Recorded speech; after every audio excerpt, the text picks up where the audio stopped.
Today on the podcast, we have Junior from Southern California. It's good to have you. Thank you so much for having me, Deborah. I really appreciate it. Okay, so first of all, Junior, how did you and I get connected? I always love to hear that. Do you remember? Well, the first time I got connected with you was through a friend of mine called JP. Yeah, Oh, yeah. he lives in Nevada. Oh, one of And your like real life friends named real life JP. friends, yeah. So Okay. one of my real life friends, and I had a friend that was going through something a lot, and my buddy JP needed a counseling session of himself or Yeah. looking for things. And he mentioned you to me like maybe like a year or something ago.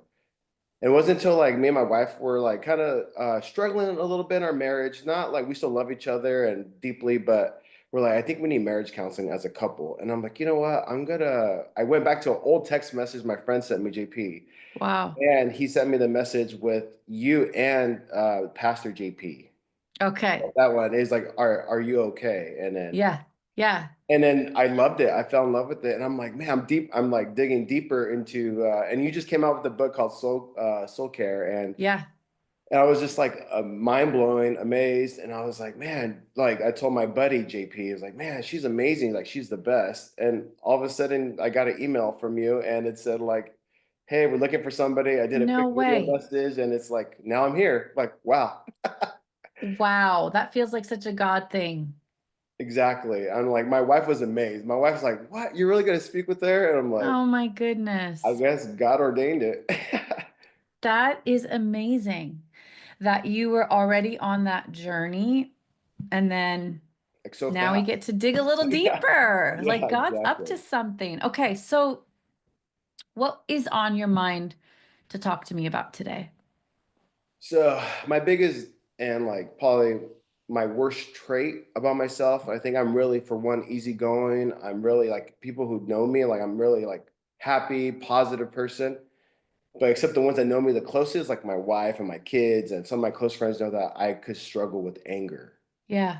And I hate that. I could struggle with that because it's like I could turn into the Hulk. Something so like my wife says it best because she probably knows me the best, that sees it the most. It's like Right. when something goes wrong, you just get so upset. Like Yeah. if everything's going good, I'm like happy go lucky, everything's amazing, praise the Lord.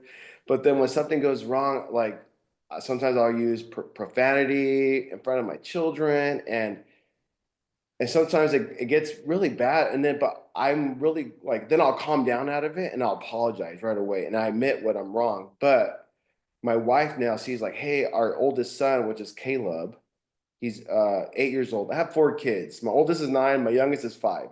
So, so Wow. we had 4 kids in 4 years and 2 months. So we're pretty busy. Unreal.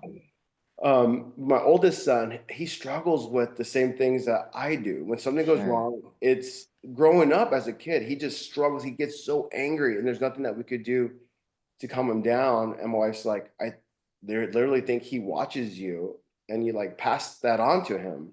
Yeah. And so I was like, I mean, it just you feel defeated at that moment, and then Sure. and I just feel like, hey, maybe if God can how can God help me process my anger in the midst of me being so upset? Yeah. Like what can I do to help myself? Like I try to calm down and I know like in the midst of all like my storm and my angerness, I seen like lifelines been out there like, hey, just calm down, take a breath, or but then like something would snap me and I'm like, oh my like just like a verse that sticks with me is like Ephesians 2:10, where like God calls me his masterpiece, all of us, his workmanship in Christ Jesus to do good works. And then like at times I feel like I'm not doing those good works. I'm Mm. not being the godly man, husband, father that you called me to be. Wow. Well, thank you so much for your vulnerability and honesty. You're definitely not alone in this, Thank you. and it's a struggle that so many people have behind closed doors. Right. I think there's a lot more ragers in the church than we even I realize. bet. Yes. Um, okay, so you're mostly happy, but when you get mad, you go from 0 to 100. Yes. But I noticed like, so I'm a firefighter. So when I'm at work with the guys, and I noticed like I could control it. Yeah. I don't know if I just like drop my guard when I'm at home, but I know it's like I can control it. I know I can because I'm at work. I'm like, oh, like I just let it go, you know. But when I'm at home, it's different, you know. Well, I think you're right in the sense that there's a little bit less guard when you're home. Um, the part of your brain, the frontal lobe that causes you to think ahead, what's this going to do? How's this going to? Right. Oftentimes, when we let our guard down, it's like that part of our brain goes offline when we're angry and we just feel all the intense feelings. But one thing you have to remember is the formula that thoughts lead to feelings, which then lead to behaviors. Okay. So if we actually back up, what you're feeling is this intense, overwhelming anger, and then your brain goes offline because you're so angry, you're in the red zone, you're not even thinking straight anymore. And Exactly. now you're doing things that you don't want to do. Like you're yelling, you're cursing, you're whatever, slamming things. So the behavior is preceded by the feeling of anger. You're in the red zone, you're offline, but that's actually preceded by a belief system, a thought process that happens so quickly that you're probably not even aware of it.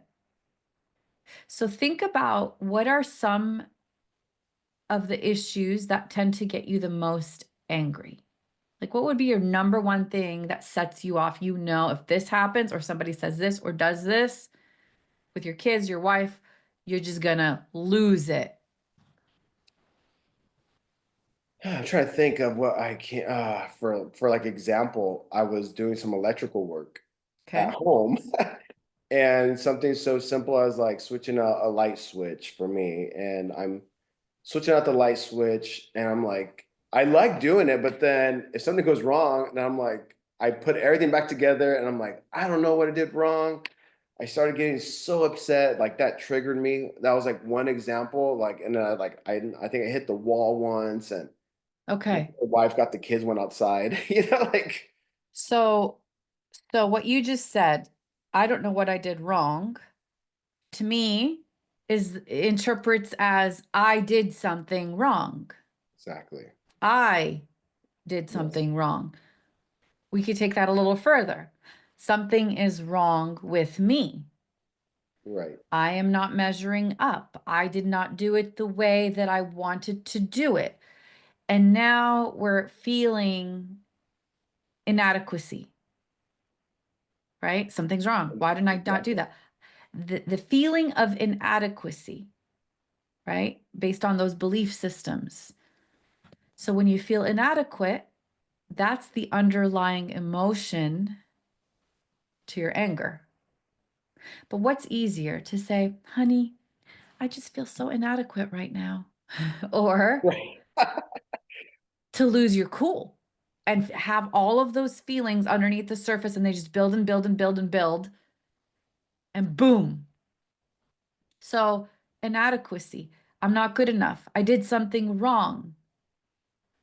To me, that's the seed. That's the seed that tends to trigger you into anger. Everybody's got a specific seed, a Exactly. trigger, a sore spot that when it gets pushed on, boom, there's an exaggerated emotional response. Can you think of anything else that falls under the category of inadequacy, not good enough, didn't do it well, I did something wrong? Like, is there anything that your wife would say that would send you into that explosive mode, or like feeling like you aren't being the best dad, or that someone's questioning you, or like any other things that might fall under that pattern of thought? I don't think to get me to that extreme where I am, because I am able to process certain things. Yeah. It's So more of so is like it my is it your own, performance? it's like It's my performance, but like, so I was trying to talk to my wife before like last night, like, hey, like, you know me better. Like, where are some things that blown up? And I've been fighting to control this a lot better. She's like, yeah, I haven't really had one in a while, but like one day we went to Disneyland and it was like super late. And then we came home, we're coming home on the freeway, and there's like bumper to bumper traffic like at midnight. And I guess, I don't even remember this, but she says that I was blowing up. Thankfully, the kids were asleep, but I was blowing up a storm and she's like, man, I don't even want to be around you, Yeah. at the times. Yeah. So I noticed like something like that, maybe when I was like tired, exhausted, things that I thought the freeway was going to be wide open at that time and it wasn't. So something happened unexpectedly, Yep. Or something you can't control. something I can't control. And she also says like lately, my older kids play sports, soccer, and then flag football. My daughter and my son plays. And my wife's like, you're like the hardest critic out there on them. Like if something does, if they're not running 100%, you like chew them out on the field, you know? Yeah. And I'm Yeah. like, come on, like you're not giving me your best. You need to go out there. And my wife's like, just enjoy them playing. Yeah. But in my heart, I'm so competitive. If I don't see them, if I feel like they're not giving their best performance, then that gets me upset. Yeah. So same pattern. All same patterns. Not the best performance. I could Right. do it better. You could do it better. I did Right. something wrong. You did something wrong is your root, but you're more susceptible when you're tired, when you're Exactly. hungry, when you're sick. Like, think about it. We all have these sore spots that cause us to be susceptible to an overreaction, but we're even more susceptible when something in our body is weak, when we're not practicing soul care the way that we need to, when we're not filled up, when we're empty, we're a lot more susceptible to feeling these things. And of course, underneath the surface is the reminder that there is a sore spot here, a trigger here that God wants me to heal, to get to the root of how am I interpreting the situation? Because that Yeah. interpretation is either based on truth or trauma. If you're interpreting something based on your trauma, I'm not good enough. What's going on? This is out of my control. I'm inadequate. It's going to lead to anger and rage. Of course it is, because your preceding thoughts will affect how you feel. But it's hard to, you're not aware of your preceding thoughts in that moment. You're just kind of living your life and you feel this feeling. So it's after the fact, like in moments like this, to really sit down and be like, okay, what was that? What was I thinking? What was I believing? What was I interpreting the situation? And is that coming from my trauma or God's truth? How can I begin to tweak what I tell myself in a situation?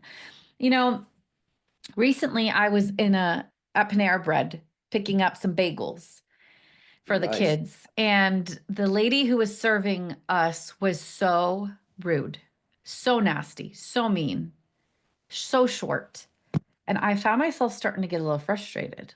I Like, bet. Yeah, I would this too. feels annoying. I'm feeling disrespected. Like, how can someone treat people like this? But then I found myself pausing and thinking, okay, she could be having a really hard day. Her mom could have died today. She could be in the middle of a divorce. Her She could be in crisis and this is just what's coming out of her. I don't know her situation. And then all of a sudden I started feeling empathy and compassion. I Like, love this that. poor lady, I don't know what she's going through, but she's exuding something. All I changed was my underlying thought process, and it completely changed the feeling that exuded out of me. So this is going to be the work for you, recognizing those underlying thought process, how you're interpreting the situation and tweaking that. Now, back to what we talked about, inadequacy, not feeling good enough, feeling like something's wrong with me, I'm not doing my best. Do you have any of those narratives coming from your childhood that might be playing into this a little bit? So as you're talking to me, I'm start like my brain's races a lot. So I'm like I feel like I got some probably ADD, ADHD. But I started thinking of my as a child, and I'm both of my parents, I love them so much, but they both yell at each other for everything.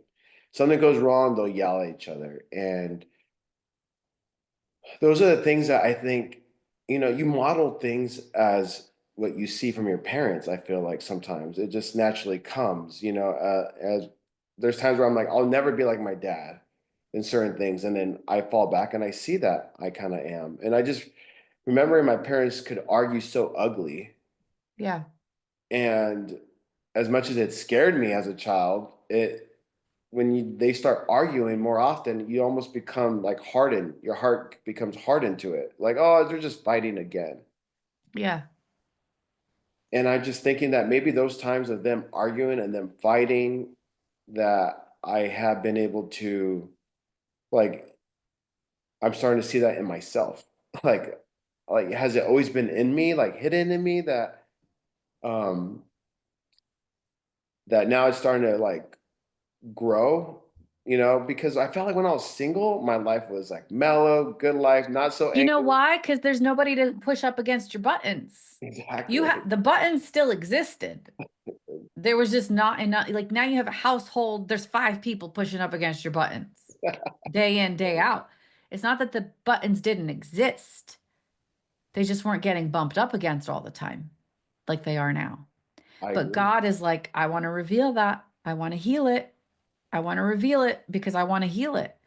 So there was a sense of lack of control in your childhood, a lot of chaos, yelling, things that you couldn't control. Anger modeled in that way of just, okay, there's either you feel nothing or you feel angry. Like happy, angry. There's just two emotions, and that's all the way there is to communicate everything going on inside of you. There's not, hmm, how do I actually feel right now? Oh, I feel out of control. No, I actually feel inadequate. No, I actually feel unsafe. No, I'm feeling disrespected. And now that I know what I feel, we can talk about it. I can figure out where it came from and why do I feel this way and come to the person I love the most, my wife, my family, and say, "Hey guys, here's what I'm feeling. I could use some help. I'm feeling disrespected. I'm feeling inadequate. I'm feeling whatever it is." But instead, you go from 0 to 100 and you express anger. We always say that anger is a secondary emotion because there's always something more vulnerable underneath anger. I agree. And you mentioned ADD. You know, people who actually have ADHD or ADD have lower frontal lobe activity, which is the part of your body that's like, oh, think ahead, what's going to happen, control, don't be impulsive. So, truth be told, people who actually have legitimate ADHD are going to struggle with explosive tendencies more because their frontal lobe is not helping them in the way that it might be helping others. Think ahead, be careful what you say. Like, think 5 minutes ahead, think 1 minute ahead. Whereas oftentimes you're just in the moment, not actually thinking of what's coming out of my mouth and how's it going to affect the next 5 minutes, the next month, the next year. So, Exactly. so there's going to be a lot of practice here, mind work that has to be done in figuring out how am I interpreting this situation because it's making me feel a certain way. What's my interpretation? And the second thing is, could some of these sore spots, these things that keep triggering me, have to do from insecurities or beliefs or inadequacies I've carried my whole life that God is trying to heal?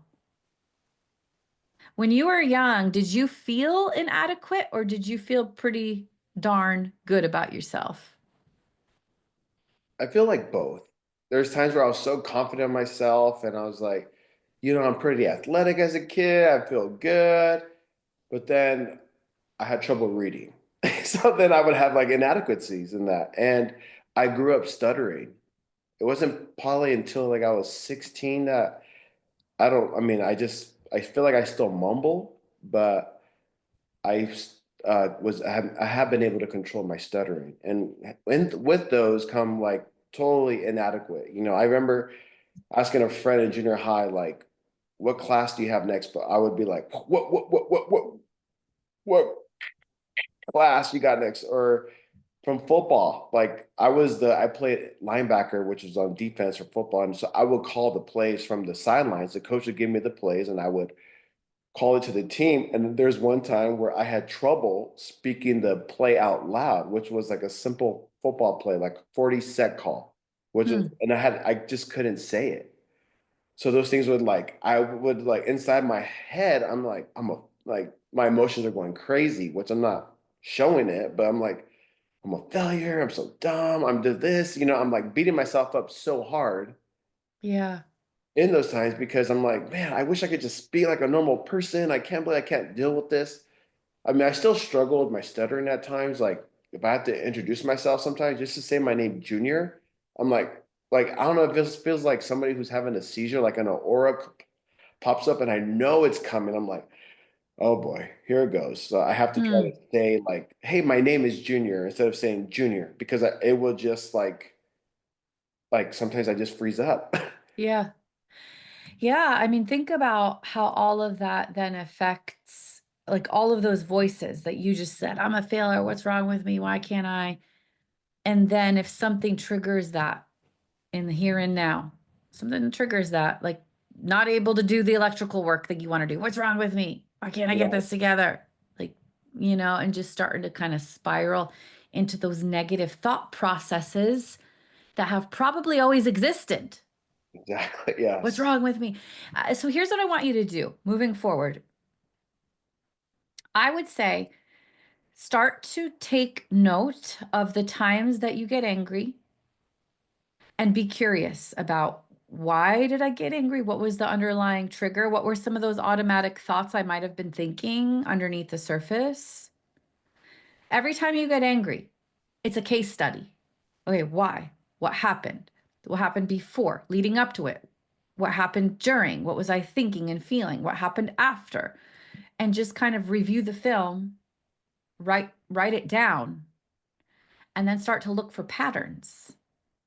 What is the predominant trigger for you? Is it inadequacy? Is it a lack of control? Is it feeling like you're not good enough, which again would go with inadequacy? And then those patterns will help us identify that sore spot that maybe God's like, it's time to do some deeper work here, Junior. Right. You shouldn't be carrying this big wound of inadequacy, even if it's a self-inflicted wound, even if it's come from your own thoughts about yourself, your own experiences from your past, you're stuttering, you're struggling with reading, all of those things. Um, I would start with that. Keep track, look for patterns, bring that in to a counselor. We have an amazing counselor on our team named Daniel. If you want to get plugged in with him and start to do some of this deeper work. And then I might even consider encouraging you to do an assessment with a doctor or a psychologist to see, is there underlying ADHD? Is there anything underlying? Like you may have had some neurological struggles with your stutter, with your reading. There might be some things that you've been pushing against your whole life that are just part of your physical makeup. You know what I Right. mean? Like sometimes I see people who have legitimate ADHD, their frontal lobe is off, and they feel like something's wrong with them, even though there's nothing wrong with them. In fact, they are like killing it, all things considered. Like they're succeeding even while their frontal lobe is not functioning properly. You know what I mean? That's like functioning with Absolutely. one arm the same way that somebody who has two arms functions. And when they don't measure up, it's like, what's wrong with me? What's wrong with me? What's wrong with you is that your brain is different and you're still pushing through. But even just knowing sometimes helps you. It's like, oh, okay, I understand what's going on with my brain. Now I see. And now I can focus on treating that, whether in holistic ways or with medication, but even just getting an assessment to figure out, is there anything going on physiologically that's keeping me from getting to where I want to go? I appreciate that. No, thank you for your advice. And I mean, I love this. This has been so good. I never had a counseling one-on-one session before, so Well, you're the maybe first it's one I have. time, Junior. I hope this even just opened your eyes to what this sounds like, what it could look like, what it could feel like. And I would love for you to stay connected and follow up with one of the people on our team to kind of help you stay on top of it, help you look for patterns, and see if we can get you to the next level with your anger, because I really believe that we can. Thank you. I Thank you appreciate for it. sharing your story. Thank you for having me, Deborah. Thank you so much. Yeah, absolutely. Take care. All right, bye.